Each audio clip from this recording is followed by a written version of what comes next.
Bismillahirrahmanirrahim. Assalamualaikum warahmatullahi wabarakatuh.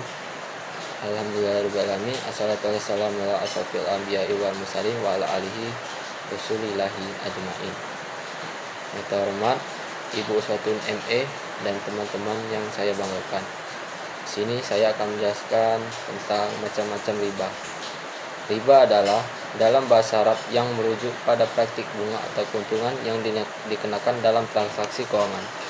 Dalam Islam, riba dianggap sebagai praktik yang dilarang karena dianggap tidak adil dan merugikan pihak yang lemah dalam transaksi. Di sini saya akan menjelaskan beberapa macam riba. Riba al-qard, riba yang terkait dengan praktik peminjaman uang dengan bunga. Dalam riba ini, pemberian pinjaman menambah bunga atau keuntungan tambahan kepada pokok pinjaman yang harus dibayar oleh peminjam. Riba an-nasiyah, riba yang terkait dengan praktik pemberian tanggung waktu dalam pembayaran hutang dengan imbalan, tambahan atau bunga. Dalam riba ini, pemberi pinjaman menetapkan bunga tambahan jika pembayaran tidak dilakukan dalam jangka waktu yang ditentukan. Riba al-fadl, riba yang terkait dengan pertukaran barang sejenis dengan jumlah yang berbeda. Riba ini penjual menambahkan keuntungan tambahan atas barang yang diperdagangkan. Riba jahiliyah, riba yang terkait dengan praktik jual beli utang dengan utang.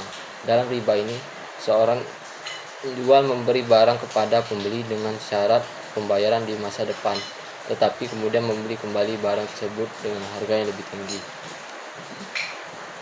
Riba al-qirat, riba yang terkait dengan praktik bagi hasil dalam investasi, di mana pihak investor menerima bagian dari keuntungan tanpa mengambil bagian risiko keuangan yang sama.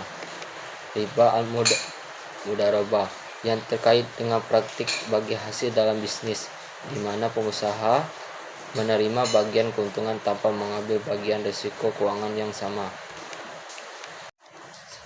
Selanjutnya saya akan menjelaskan akad murabahah.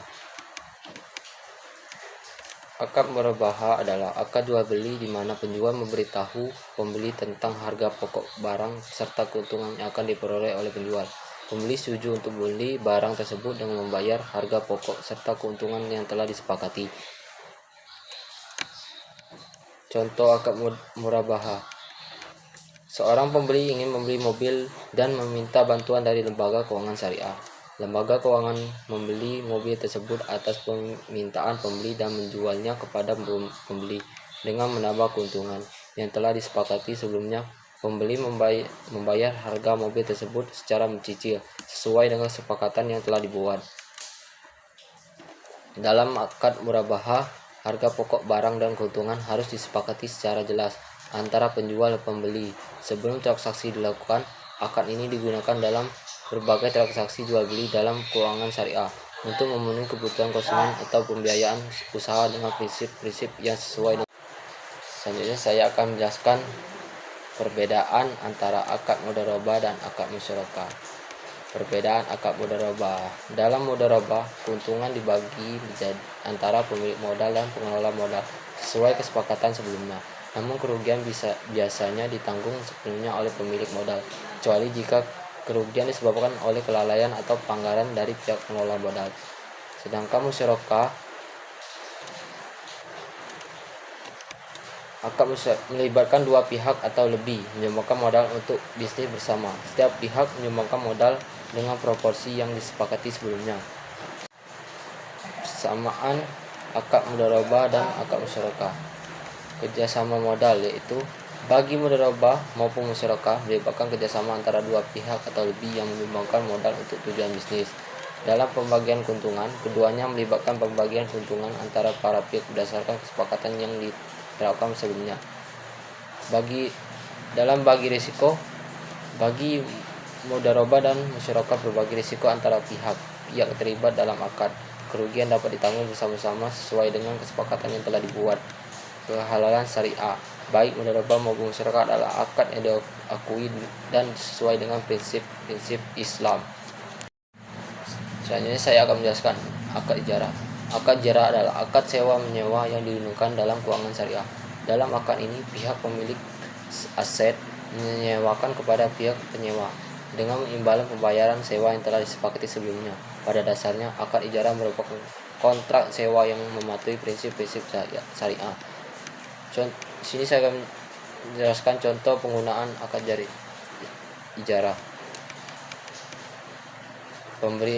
Dalam pemberian kendaraan, dalam pembiayaan kendaraan, sebuah bank syariah menyewa mobil pada nasabahnya dengan pembayaran sewa bulanan selama jangka waktu tertentu. Selanjutnya saya akan menjelaskan akad reseller dan dropship. Reseller dan dropship adalah dua konsep yang berhubungan dengan bisnis dan penjual produk. Reseller. Seorang reseller adalah individu atau perusahaan yang membeli produk dari produsen dan distributor dengan harga grosir dan menjualnya kembali dengan harga yang lebih tinggi untuk mendapat keuntungan. Reseller bertanggung jawab atas pengelola produk, pemasaran, dan proses penjual kepada konsumen. Dropship adalah model bisnis di mana penjual dropshipper menjual kepada konsumen akhir tanpa harus menyimpan stok produk secara fisik. Ketika ada pesanan konsumen, dropshipper menghubungi produsen dan distributor untuk mengirimkan produk langsung kepada konsumen. Selanjutnya saya akan menjelaskan pengertian e-money dan cryptocurrency. E-money juga dikenal sebagai uang elektronik, menunjuk pada bentuk uang yang tersimpan dalam bentuk digital dan digunakan untuk melakukan pembayaran secara elektronik. E-money dapat diakses digunakan melalui perangkat elektronik seperti kartu pintar, smartphone, atau perangkat lainnya. E-money memiliki nilai yang setara dengan uang tunai yang dipegang oleh individu atau lembaga penyediaan. Penggunaan dapat menggunakan e-money untuk membayar barang dan jasa, mengisi ulang atau mentransfer uang ke akun e-money lainnya. Sedangkan cryptocurrency adalah bentuk mata uang digital yang menggunakan teknologi kriptografi untuk mengamankan transaksi, mengontrol penciptaan unit baru, dan memverifikasi transfer aset digital. Cryptocurrency beroperasi secara desentralisasi, berbeda dengan mata uang tradisional yang diatur oleh pemerintah atau bank sentral. Salah satu contoh cryptocurrency yang dikenal adalah Bitcoin, tetapi ada juga banyak cryptocurrency lainnya seperti Ethereum, Ripple, dan Litecoin. Perbedaan antara e-money dan cryptocurrency. E-money adalah bentuk uang digital yang diterbitkan oleh lembaga keuangan atau penyediaan layanan pembayaran dengan diotorisasi. Nilai umumnya terkait dengan mata uang tradisional dan dapat digunakan untuk transaksi elektronik. Sedangkan cryptocurrency adalah bentuk uang digital yang beroperasi secara desentralisasi dan menggunakan teknologi kriptografi. Nilainya lebih terkait dengan mekanisme pasar yang terkadang dapat mengalami volatilitas yang signifikan. Sekian, terima kasih. Wassalamualaikum warahmatullahi wabarakatuh.